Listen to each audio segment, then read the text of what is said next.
And good morning. Today we're showing you the Tornado, which I have not shown before. Purchased this the other day, complete the British multi-role line. And I believe they're going to be coming up with additional planes for that. They still haven't got the Tempest out yet, or its equivalent. All right, you wanted that air base, I'm assuming, or were you? Okay.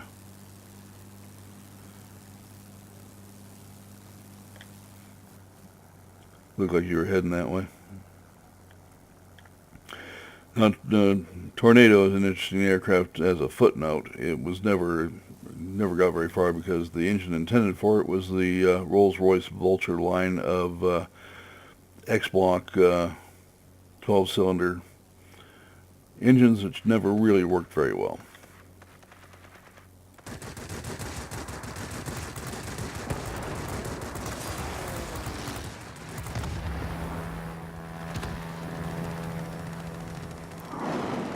Meanwhile, the Napier Sabre engines were working, kind of.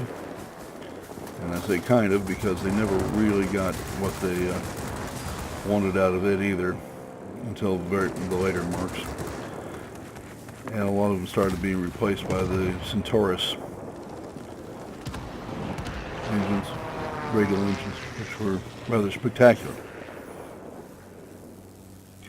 And every bit the equal of you got that P-38F there, you do see that, right?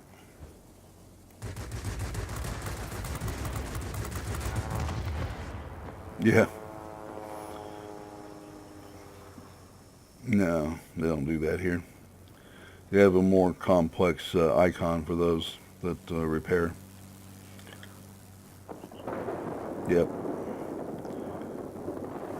I think we need to go help with that mining plant.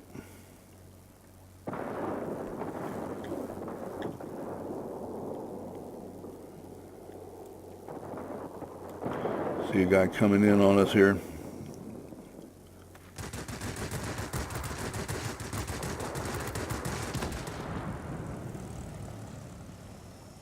That's called an aluminum shower, and it just flew through it.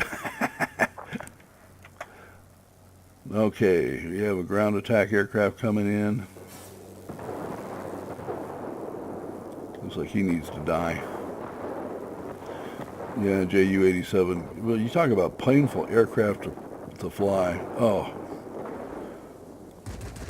that had to hit my absolute top as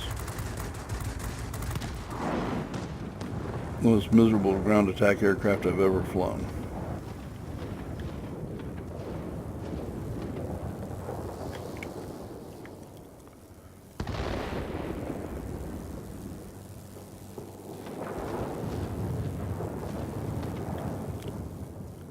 Yeah, it's kind of difficult with these because they're not don't have great altitude capability on them, which is, by the way, historic. They didn't fly all that well at altitude. It was great. Found his role as a ground attack and low-level interceptor where it was very quick. The wings were too thick on it, for one thing. I've got somebody coming up from underneath me here.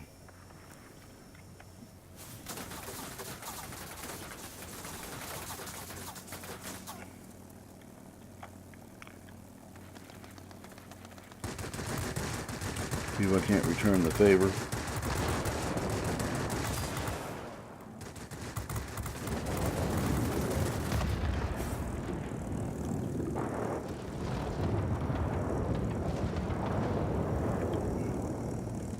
Now, the turn circle on this particular aircraft is 10.2, which is not bad. That's due to the lightweight fighter and how the pilot is picked up. And I picked him up from an earlier deal. That's not how I would normally spec the pilot.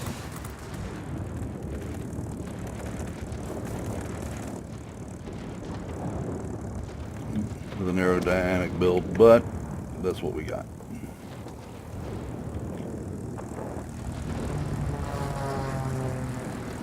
Yeah.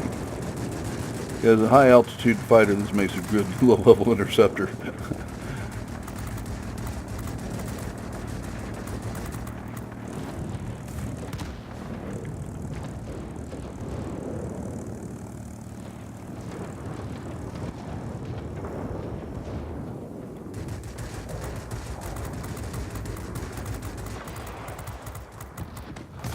Oh, just got rammed. Appreciate that. I'll just regen at the base here. Besides, looks like we got a couple of people trying to take our base away from us here.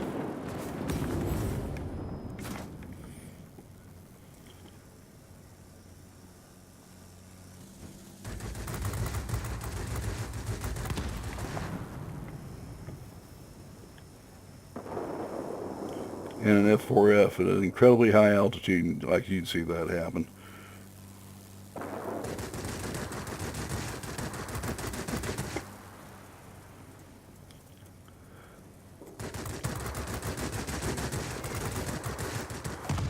Okay, that takes care of that.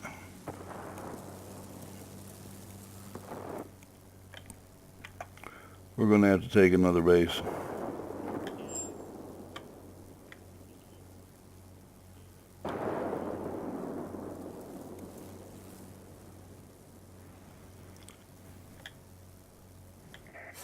Receiving reports about rapidly deteriorating weather conditions. Back hurting you? Unable to reach you. Do you read me? Over.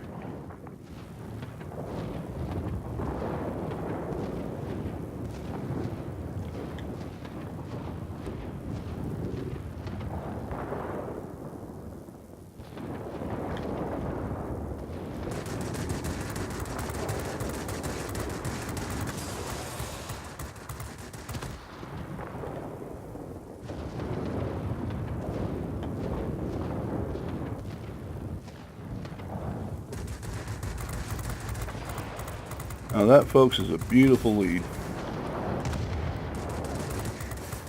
cannot support you any longer. The storm is too heavy. Do you copy? Over.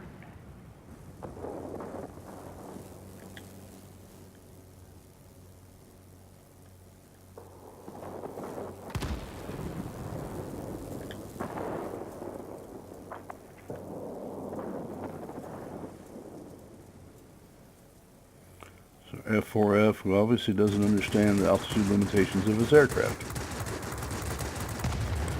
Okay, take care of that one.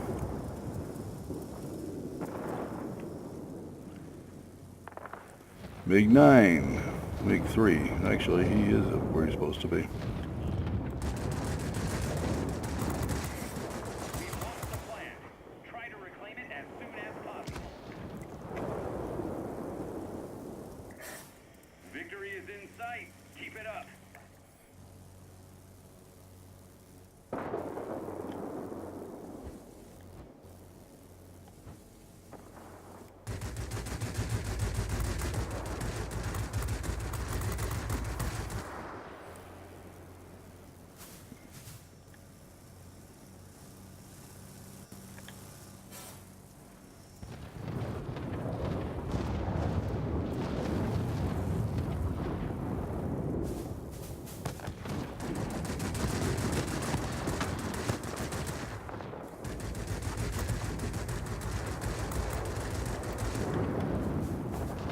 Yeah, we're shooting at extreme range here and it's showing.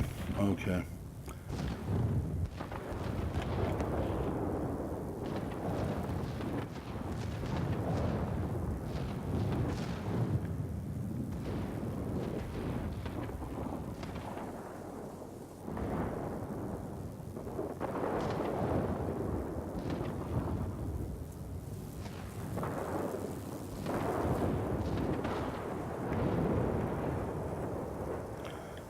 Okay, we're at the squall line, so every kill is permanent, which is my favorite part of the game.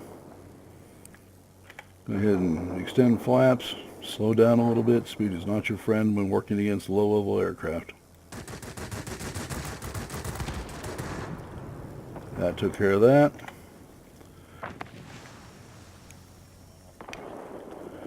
Alright, we're going to want to take this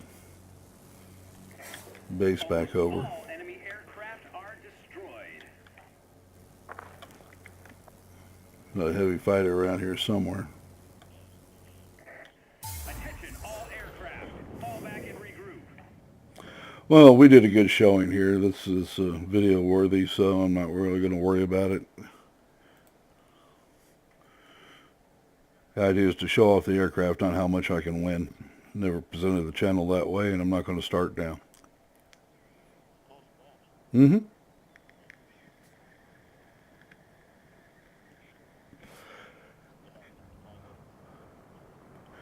No, they're almost out of aircraft. Yeah.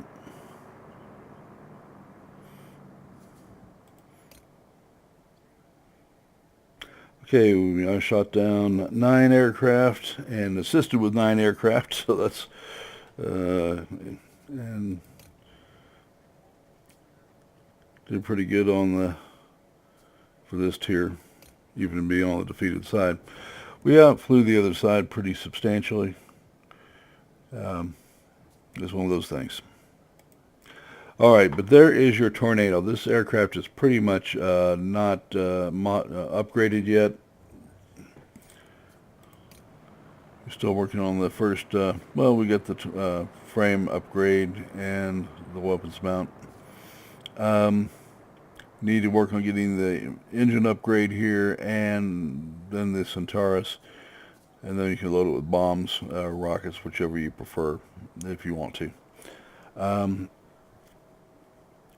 You remember I told you that it was not very good at high altitude, and here's the reason.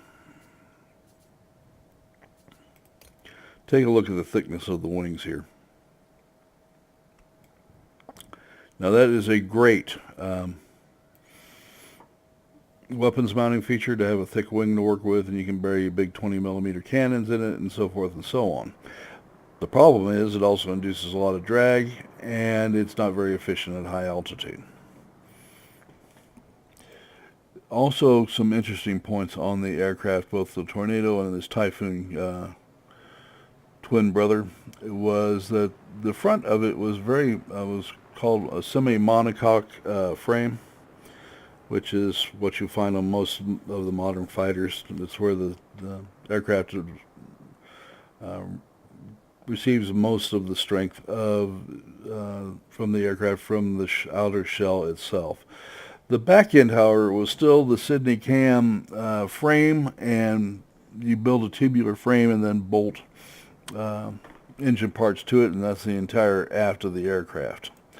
It had it and the Typhoon had a tail weakness that had to be addressed, and it was mostly addressed but never fully cured.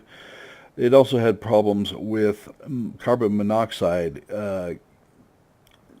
creeping into the cabin. That was reduced with various fixes, but was never really cured. So the aircraft was interesting. The pilots would fly on oxygen the whole time to make sure that they didn't get carbon monoxide poisoning. It's a flawed aircraft, but it was successful nonetheless for the British, and then we went on from there. So for what it is worth, it's an interesting aircraft historically. I think I would have gone with the Typhoon, which was succeeded by the Tempest, which was a very much more successful aircraft. Its predecessor was the Hawker Hurricane. And the Hawker Hurricane was an aircraft that again, was a tubular frame with fabric stretched over it. And it was designed during the mid-1930s. And the 1930s was an interesting period because anything designed at that point came out as thoroughly obsolete by 1941 or 42. And that was the case with the Hurricane. It was on its last legs. And Sydney Cam decided that he was going to go ahead and replace this with the Tornado Typhoon combination, and was followed by the Tempest. And the company is still in existence today, and I believe EAP is where it's folded into. BAE is probably correct. I'd have to do some more checking on that to be certain. But anyway, the company is still functional today. So that's kind of interesting. And a testament to the Hawker Company and its designer and owner. All right, folks, that's going to wrap this one up for today. We are going to post this now, and we will see you tomorrow. Don't forget to like the video and to subscribe. And if you want to support the channel, go to the channel home, hit the About key, and there's a Patreon link there that you can subscribe. I only have one subscription level, which is $1 a month, which I figure is plenty for anybody. Listen, appreciate you very much. You have a great day, and we'll see you soon.